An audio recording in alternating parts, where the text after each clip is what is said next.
नमस्कार दोस्तों, इस समय की तमाम बड़ी खबरें सामने निकल के आ रही हैं। शुरुआत करेंगे दोस्तों इस वक्त की बेहद बड़ी खबर से। कांग्रेस पार्टी ने नरेंद्र मोदी सरकार के राहत पैकेज पर किया बड़ा दावा, मच गया हड़कंप। 20 लाख करोड़ का नहीं है राहत पैकेज, खुली पोल। क्या कुछ है पूरा मामला, खबर को आगे विस्तार से जानेंगे। तो वहीं दोस्तों अगली बड़ी खबर में आप लोगों को बताते चलें, सोशल मीडिया पर ट्रेंड हुआ हैशटैग पीएम मोदी इस्तीफा दो। क्या कुछ है पूरा मामला दोस्तों, इसी प्रकार की तमाम बड़ी खबरें आप लोगों को आगे विस्तार से इसी वीडियो में बताएंगे। लेकिन उससे पहले दोस्तों आप लोगों से एक छोटी सी रिक्वेस्ट है कि अगर आप लोग भी जबरदस्त तरीके से खुल करके गोदी मीडिया का विरोध करते हैं तो अब इस वीडियो को लाइक करके लाल कलर के सब्सक्राइब बटन को दबा करके चैनल को फ्री में सब्सक्राइब करके घंटी जरूर दबाइए दोस्तों। तो आइए आज की सभी बड़ी खबरें, मुख्य समाचार जान लेते हैं। सबसे पहले दोस्तों इस वक्त की बेहद बड़ी खबर आप लोगों को बताते चले, सोशल मीडिया पर ट्रेंड हुआ हैशटैग पीएम इस्तीफा दो। क्या कुछ है पूरा मामला जान लेते हैं दोस्तों, और इस पर क्या कुछ प्रतिक्रिया सामने निकल के आई है आप लोगों को बताते चलें। एक यूजर ने यहां पर ट्वीट करते हुए कहा है कि पीएम मोदी इस्तीफा दो, पीएम हर मोर्चे पर विफल, प्रवासी श्रमिक भारतीय अर्थव्यवस्था की रीढ़ हैं और उन्हें वादों के बाद वादों के अलावा कुछ नहीं मिला, वे पीड़ित हैं, पीएम इस्तीफा दो। तो वहीं दोस्तों एक अन्य यूजर की प्रतिक्रिया भी आप लोगों को बताते चलें, गरीबों की मदद की उम्मीद भी किससे कर रहे हो साहब, जिसने गरीबों को छुपाने के लिए दीवार खड़ी कर दी थी। तो वहीं दोस्तों आगे आप लोगों को बताते चलें, यूथ कांग्रेस ने भी यहां पर ट्वीट करते हुए केंद्र की मोदी सरकार को घेरा है। यूथ कांग्रेस ने ट्वीट किया है, मोदी सरकार हमारे देश में किसी भी मुद्दे को हल करने में विफल रही है, वे उन प्रवासियों को मदद देने में विफल रही है जो 2 महीने के लॉकडाउन के बाद भी बिना भोजन और आश्रय के रास्तों पर हैं, पीएम मोदी इस्तीफा दो।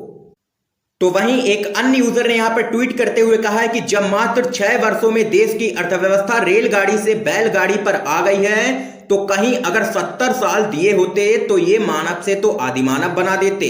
आप लोगों को आगे बताते चलें, एक अन्य यूजर ने यहां पर ट्वीट करते हुए कहा है कि कुर्सी पर जो बैठा है वो बुजदिल है, फौलाद नहीं, जनता के दर्द क्या समझेगा वो जिसके घर औलाद नहीं, हैशटैग पीएम इस्तीफा दो।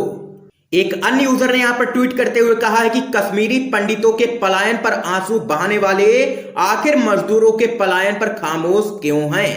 तो वहीं एक अन्य यूजर ने यहां पर ट्वीट करते हुए कहा है कि मैं स्वदेशी का समर्थन तभी करूंगा जब साहब 8 बजे आकर कहेंगे कि अब चुनाव ईवीएम मशीन से नहीं बल्कि बैलेट पेपर से होगा। आप लोगों की क्या राय है, हैशटैग पीएम इस्तीफा दो। तो वहीं दोस्तों एक अन्य यूजर ने यहां पर कहा है कि वित्त मंत्री जी खुद तो कुछ कर नहीं सकती है, राहुल जी मदद कर रहे हैं तो उनसे भी परेशानी है इन लोगों को, आखिर मजदूरों से इतनी जलन क्यों है बीजेपी को। तो वहीं दोस्तों देख सकते हैं अनुराग कश्यप नाम के एक ट्विटर यूजर ने यहां पर ट्वीट करते हुए कहा है कि पीएम हम काहे दें इस्तीफा, अगर पैकेज के कारण कोई बात बढ़ेगी तो निर्मला ताई की कुर्सी छीन लूंगा, अगर प्रवासी मजदूरों के कारण सवाल पूछे जाएंगे तो मोटा भाई की कुर्सी छीन लूंगा, ठीक वैसे ही जैसे स्मृति आंटी से छीना था, हैशटैग एचआरडी मंत्रालय। तो वहीं दोस्तों देख सकते हैं एक अन्य यूजर ने यहां पर ट्वीट करते हुए कहा है कि ना संभली आरबीआई, ना संभल रहा है कोरोना और ना ही संभल रहा है देश, फिर भी भक्त कहते हैं कि पापा 50 साल देश चलाएंगे, हैशटैग पीएम मोदी इस्तीफा दो। इसके साथ ही दोस्तों देख सकते हैं अगली तस्वीर आप लोगों के सामने है, पीएम केयर्स फंड का ऑडिट हो, किसने कितना पैसा दिया ये साफ होना चाहिए, सबके सामने सच आना चाहिए। राहुल गांधी के बयान पर आप लोगों की क्या राय है। इसके साथ ही दोस्तों आप लोगों को बताते चलें, ट्विटर पर कुछ तस्वीरें भी जबरदस्त तरीके से वायरल हो रही हैं, जो तस्वीरें देखना आप लोगों के लिए बहुत ही जरूरी है। पहली तस्वीर आप लोगों के सामने है, धर्म का धंधा था पूरा देश उसमें अंधा था, कोरोना की एंट्री हुई तो पता चला आधा देश भूखा और आधा देश नंगा था। तो वहीं अगली तस्वीर आप लोगों के सामने है, मजदूर थे इसलिए मरने दिया, एमएलए होते तो रिजॉर्ट पहुंचाया जाता। अगली तस्वीर में दोस्तों आप लोग देख सकते हैं, तेरी राजनीति भी शर्मा जाए हम उतने आत्मनिर्भर हैं साहब। अगली तस्वीर में दोस्तों देख सकते हैं, फिर से कहो ना साहब, स्विस बैंक, काला धन, 15 लाख, अच्छे दिन, गुजरात मॉडल, 2 करोड़ रोजगार, सस्ता पेट्रोल, सस्ती गैस, सबका साथ सबका विकास। यहां पर लोगों की तरफ से ये तंज भी कसे गए हैं केंद्र की मोदी सरकार पर, और ये तस्वीर देखना आप लोगों के लिए बहुत ही जरूरी है क्योंकि ये तस्वीर अपने आप में सब कुछ कह रही है। तो यहाँ पर दोस्तों हमने आप लोगों को ट्विटर यूजर्स की प्रतिक्रियाएं बताई जो हैशटैग सोशल मीडिया पर ट्रेंड कर रहा है, हैशटैग पीएम मोदी इस्तीफा दो। दोस्तों इस खबर पे आप लोगों की क्या राय है? आप लोग भी अपनी राय कमेंट बॉक्स में कमेंट करके जरूर बताइएगा। तो वहीं दोस्तों एक और बड़ी खबर आप लोगों को बताते चलें।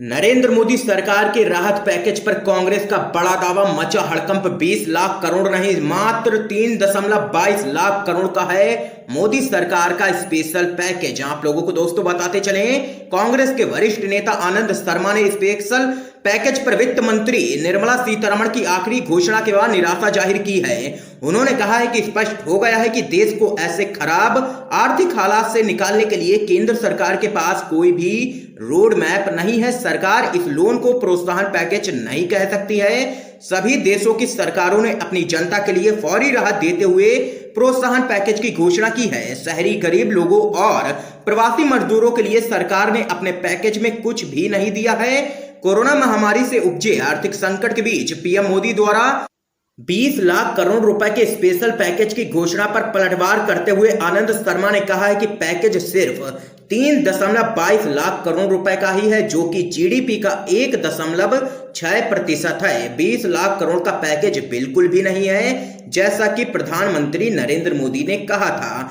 आनंद शर्मा ने यह भी कहा है कि वित्त मंत्री की हालत समझी जा सकती है, क्योंकि अर्थव्यवस्था पूरी तरह से तबाह हो चुकी है और शिष्टाचार भी बनाए रखना है। लेकिन रेल की व्यवस्था आखिर क्यों नहीं की जा रही है? लोग सड़कों पर क्यों मर रहे हैं? सरकार सिर्फ जुबानी मदद ही कर रही है। ये यहाँ पर आनंद शर्मा ने जोरदार हमला बोला है केंद्र की मोदी सरकार पर और किया है बड़ा खुलासा। 20 लाख करोड़ का नहीं है राहत पैकेज, मात्र 3.22 लाख करोड़ का ही है मोदी सरकार का स्पेशल पैकेज। तो वहीं दोस्तों आगे आप लोगों को बताते चलें, कांग्रेस पार्टी के नेता जयराम रमेश ने ट्वीट कर लिखा है कि पीएम मोदी द्वारा किए गए बोगस दावों का खुलासा। अब तक loan plus liquidity 16.6 lakh crore, subsidy plus नकद 3.2 लाख करोड़। इस राशि में पुरानी घोषणाएं और कार्यक्रम भी शामिल हैं। यह एक फ्रॉड पैकेज है। ये यहाँ पर जयराम रमेश ने भी जोरदार हमला बोला है। कांग्रेस पार्टी हमलावर हो चुकी है केंद्र की मोदी सरकार पर राहत पैकेज को लेकर के, क्योंकि यहाँ पर कांग्रेस पार्टी और राहुल गांधी भी लगातार यही मांग कर रहे हैं कि केंद्र की मोदी सरकार गरीब मजदूरों के हाथों में सीधा पैसा पहुंचाए। ये यहाँ पर राहुल गांधी लगातार मांग कर रहे हैं। तो वहीं दोस्तों एक और बड़ी अपडेट आप लोगों को बताते चलें, निर्मला सीतारमण के ऐलान के विरोध में उतरा आरएसएस का भारतीय मजदूर संघ। देश के लिए दुख का दिन बताया। आप लोगों को दोस्तों बताते चलें, कोरोना संकट में प्रधानमंत्री नरेंद्र मोदी ने 20 लाख करोड़ रुपए के आर्थिक पैकेज का ऐलान किया था। पीएम मोदी के ऐलान के बाद वित्त मंत्री निर्मला सीतारमण लगातार कई दिनों से इस आर्थिक पैकेज के अलग अलग पहलुओं का ऐलान कर रही थी। इसी कड़ी में वित्त मंत्री ने 8 अहम सेक्टर के लिए ऐलान किए, लेकिन वित्त मंत्री के इन ऐलान के खिलाफ आरएसएस की मजदूर यूनियन भारतीय मजदूर संघ ने काफी आलोचना की है। भारतीय मजदूर संघ ने कहा है कि वित्त मंत्री के ऐलान का चौथा दिन देश और देशवासियों के लिए दुख भरा दिन था। भारतीय मजदूर संघ के जनरल सेक्रेटरी ब्रजेश उपाध्याय ने बयान जारी करते हुए कहा है कि सरकार मजदूर संघों से राय लेने से कतरा रही है। जिस तरह से समाज के प्रतिनिधियों और प्रभावित लोगों का नेतृत्व करने वालों का सरकार सुझाव नहीं ले रही है, वह काफी निंदनीय है। हमारा संघ पहले ही कॉर्पोरेटाइजेशन और प्राइवेटाइजेशन का विरोध कर रही है, ये यहाँ पर कहना है बीएमएस का। और उन्होंने खोल दिया है केंद्र की मोदी सरकार के खिलाफ मोर्चा आरएसएस से जुड़े मजदूर संघ ने। तो वहीं दोस्तों एक और बड़ी खबर आप लोगों को बताते चलें, प्रवासी मजदूरों पर पुलिस ने भांजी लाठियां। तो अखिलेश यादव ने वीडियो ट्वीट करते हुए कही है ये बात। आप लोगों को दोस्तों बताते चलें, लॉकडाउन की वजह से प्रवासी मजदूर अपनी जान जोखिम में डालकर घर जाने के लिए मजबूर हैं। इसी कड़ी में समाजवादी पार्टी के अध्यक्ष अखिलेश यादव ने वीडियो ट्वीट करते हुए योगी सरकार पर निशाना साधा है। सपा सुप्रीमो ने अपने ट्वीट में कहा है कि अगर सरकार का गरीब मजदूरों के प्रति ऐसा ही दुर्भावपूर्ण व उपेक्षापूर्ण व्यवहार रहा तो भला किस पर विश्वास करके ये प्रवासी मजदूर वापस काम पर लौटेंगे। अमीरों की इस सरकार ने अब तो श्रम कानून का रक्षा कवच भी छीन लिया है। बिना मजदूर के कोई काम कारखाना कैसे चलेगा, आखिर कोई तो समझे। पूर्व मुख्यमंत्री अखिलेश यादव ने अपने दूसरे ट्वीट में लिखा है कि जिस प्रदेश ने देश को महामहिम दिए, प्रधानमंत्री जी दिए, उस उत्तर प्रदेश ने अपनी सीमाओं को गरीबों के लिए सील कर दिया है। बिना सड़क प्रवासी मजदूर भला कैसे बिहार, उड़ीसा, झारखंड, बंगाल व पूर्वोत्तर जाएंगे? ये हवाई सरकार कोई हवाई मार्ग ही बता दे। वंदे भारत में गरीब वंदनीय क्यों नहीं है?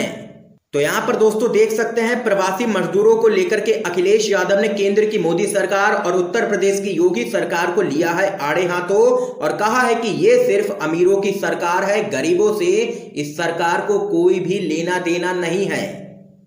तो वहीं दोस्तों एक और बड़ी खबर सामने निकल के आ रही है, आप लोगों को बताते चलें। महाराष्ट्र के बाद अब तमिलनाडु ने भी बढ़ाया लॉकडाउन, 31 मई तक लागू रहेंगी पाबंदियां। आप लोगों को दोस्तों बताते चलें, कोरोना वायरस के प्रसार को रोकने के लिए देश में लागू किए गए लॉकडाउन के तीसरे चरण का अंतिम दिन समाप्त हो चुका है। लॉकडाउन के बावजूद देश में कोरोना वायरस के मामले लगातार तेजी से बढ़ते जा रहे हैं। ऐसे में कुछ राज्य सरकारों ने लॉकडाउन को आगे बढ़ाने का निर्णय लिया है। इसी के मद्देनजर तमिलनाडु सरकार ने लॉकडाउन को 31 मई तक बढ़ाने का ऐलान कर दिया है। इस दौरान राज्य में पाबंदियां लागू रहेंगी। इसके पहले महाराष्ट्र सरकार ने राज्य में लॉकडाउन की अवधि को 31 मई तक बढ़ा दिया था।